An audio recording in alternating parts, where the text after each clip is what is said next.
Let me interrupt you for a second. So you've said it all, right? Successes, failures, transformations, spin-outs, et cetera, et cetera.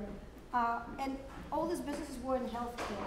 Now, and the fundamental thing that healthcare system didn't really change in the last God knows how many years.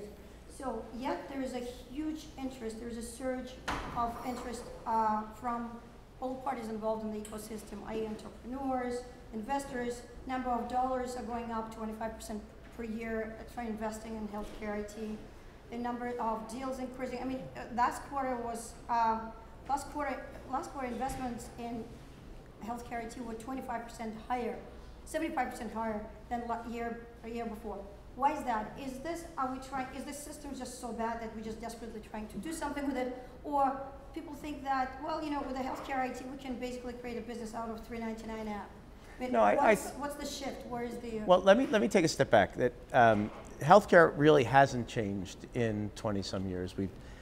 I've seen electronic medical records 20-some years ago. So, you know, the reality is that a lot of these things haven't really kind of made their way. And the interesting thing when you look at an electronic medical record, and this is some of the insights of having played in the game, show me a medical record, I'll show you a doctor that's learned how to game the system. Patient walks in the door, they're with one health plan, not another, that's not covered, doctor puts that code in that gets it covered. That's not what you got treated for. All of a sudden that's in your medical record. Next thing you know, you've got HIV. Right? So, you know, it's however I get paid and however I'm going to take care of my patient. Now, is the doctor being fraudulent?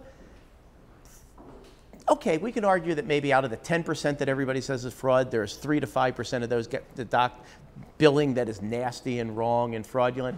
The other 5% are guys just trying to do, or gals just trying to do the right thing and get something paid for. And it's a matter of the coding systems. And the reality is every health plan codes differently, right? Every health plan bills differently, codes differently, understands differently.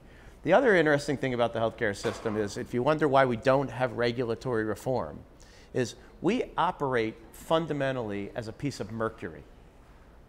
Washington can't figure us out. Based on the issue, the hospitals and the health plans are partners.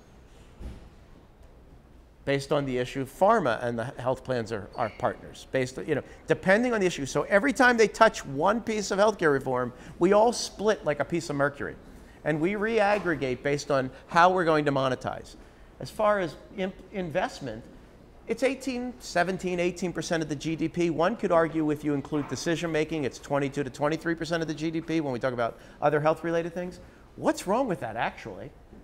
If we took war out of this and the funding of our Defense Department, okay, we got to, you know, I know there's businesses and jobs and everything, but wouldn't you want to spend 25% of your GDP improving the health of the population of your people?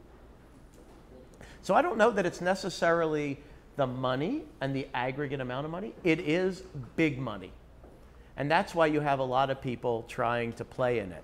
And the reality is that we still, you know, it is such a big business that small companies become big companies very quickly, which is why you have so many people rushing to it.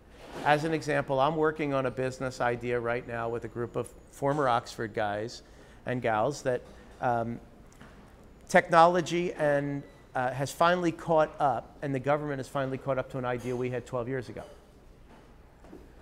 And we've become a convener, and we are already bidding on 10, 20, $30 billion contracts. We're going to get 6 to 8% of that. That's a startup. That's 8 people with some technology and some mobile apps.